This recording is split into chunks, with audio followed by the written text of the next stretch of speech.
Boneset, that is the plant. A hollow-stemmed weed you've probably walked right past without a second thought. And Cherokee healers were using it for fever and flu long before a single pharmacy existed in this country. It sat on the official American drug list for 96 years. Doctors prescribed it. Apothecaries stocked it. Then in 1916, it was quietly removed. No scandal, no announcement, just gone. And here's the question that should bother you. Why did it vanish the exact same decade patent fever medicines became a booming industry? The plant itself is almost insultingly unremarkable. Pick up a dried stem and it doesn't impress you. Rough, hollow, faintly fibrous, small white flower clusters that barely register. Nothing about it signals medicine. Nothing about it signals power. And that, it turns out, is exactly why it was so easy to quietly push aside. But the story of how this plant ended up on that 1820 drug list and exactly why it disappeared from that same list in 1916 is not a story most people have ever been told. This is where it actually starts. The name itself is the first clue, boneset, not named for broken bones, named for what early American settlers called breakbone fever.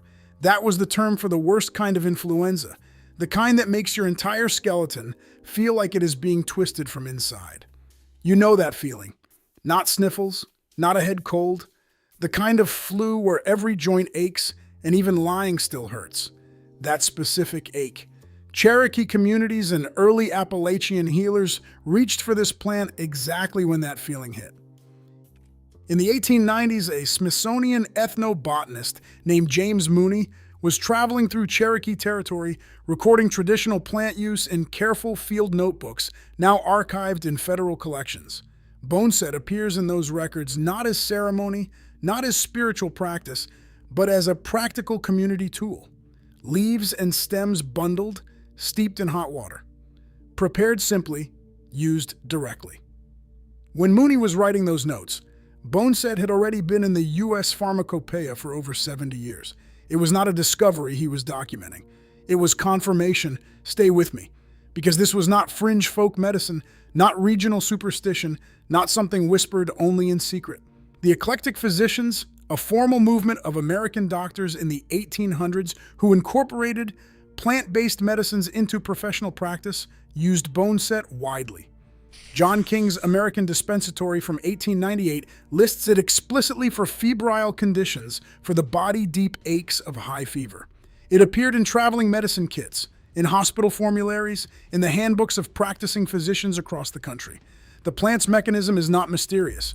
A class of compounds called sesquiterpene lactones, the same type of chemicals now being actively studied in phytotherapy research for their immune-modulating properties, is largely responsible for what healers reported.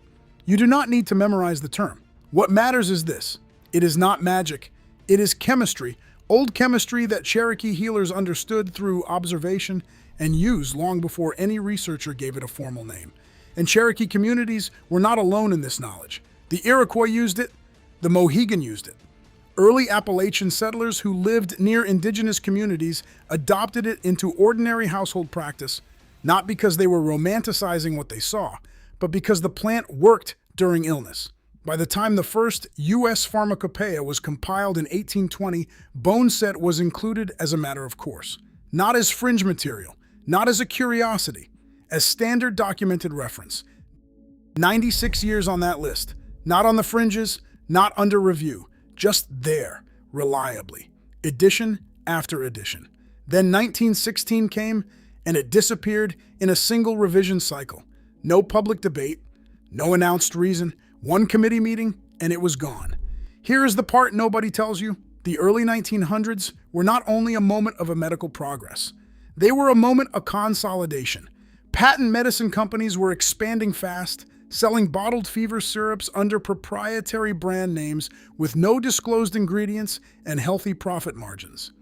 Aspirin arrived in 1899, and the commercial fever remedy market exploded around it. Boneset was wild growing, unpatentable, free to anyone who could identify it in a field. No distribution chain, no recurring revenue, no shareholder return. The 1916 Pharmacopoeia Revision Board that quietly removed Boneset had deepening ties to the emerging pharmaceutical industry and the newly consolidating medical establishment. That is not speculation. The records exist. The connections are documented. But here is the detail I need you to sit with for just one more minute. The full answer, who shaped that revision and what they stood to gain, is buried in a document almost nobody reads anymore. And what it reveals changes how you look at every cold and flu shelf in every pharmacy you have ever walked into. That is where we are going next. But before we do, there is something else you need to know. Because 1916 was not the starting point of this erasure. It was the final result of a process that had been running for over a decade, and it had a name. The Flexner Report, 1910, funded by the Carnegie Foundation, shaped by Rockefeller-aligned interests, and quietly devastating for anyone who practiced medicine outside the narrow framework it was designed to legitimize. Its official purpose was to standardize American medical education.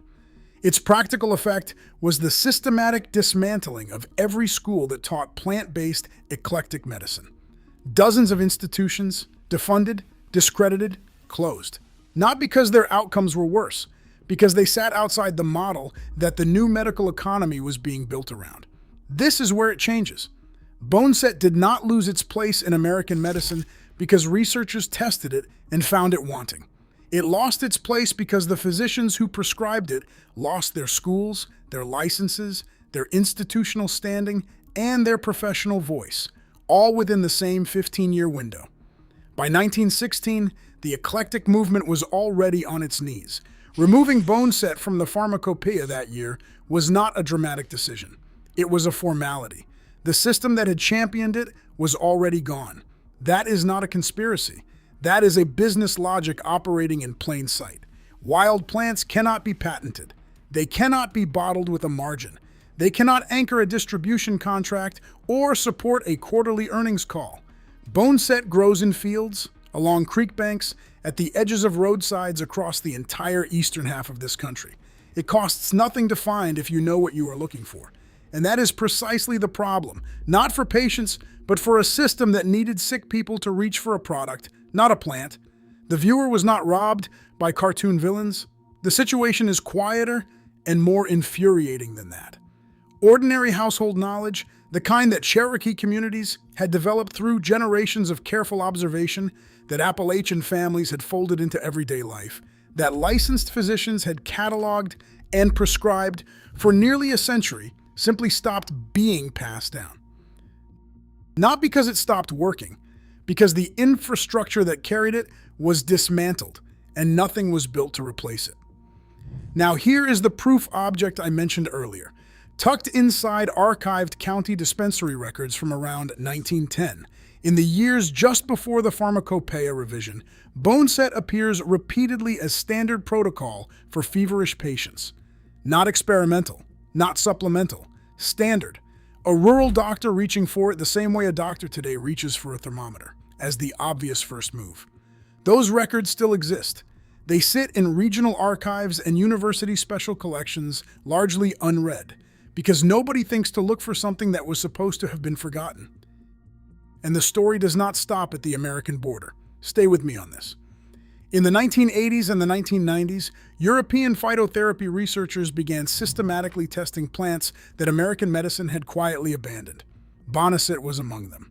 German Commission E, the European regulatory body that evaluates plant medicines with the same rigor applied to pharmaceutical drugs, formally evaluated Boneset and listed it for supportive use in treating feverish colds. Not as folklore, not as tradition, as a plant with documented, evaluated, real-world application. The research trail that American medicine dropped in 1916 was picked up in Germany 80 years later. Let that sit for a moment. James Mooney recorded it in Cherokee territory in the 1890s. John King cataloged it in the American Dispensatory in 1898. The U.S. Pharmacopoeia carried it through 1820, 1830, 1840, edition after edition, all the way to 1916. Then silence on this side of the Atlantic, while European scientists kept testing it, kept publishing, kept finding what healers had known for generations. It did not disappear because it failed. It disappeared because it could not be sold. And here is what matters for your life right now. Boneset still grows wild across eastern North America. Fields, creek banks, roadsides, disturbed ground at the edge of woods. If you live east of the Mississippi, there is a reasonable chance it grows within a few miles of where you are sitting. Dried boneset is also available today through reputable herbal suppliers. Not exotic, not expensive, not difficult to find. A simple hot infusion of the dried aerial parts is how it was traditionally prepared. This is not a cure claim. This is not a treatment plan. This is a restoration of awareness.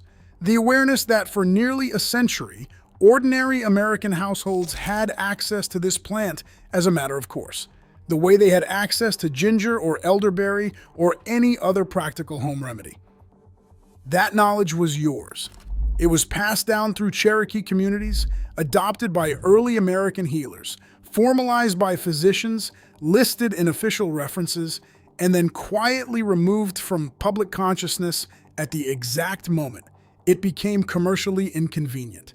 Cherokee knowledge, Appalachian households, eclectic physician handbooks, 96 years on the official American drug list, European research picking up the trail in the 1980s. Still growing in your county right now. That is the full arc. And once you see it, you cannot unsee it.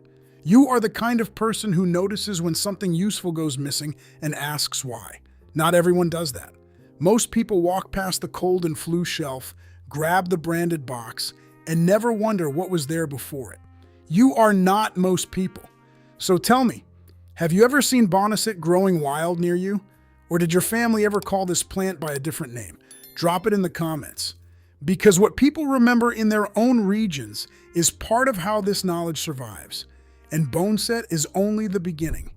The same decade it was quietly removed from the official list, 3 other Cherokee fever remedies disappeared from the same pages, same window, same logic, same result.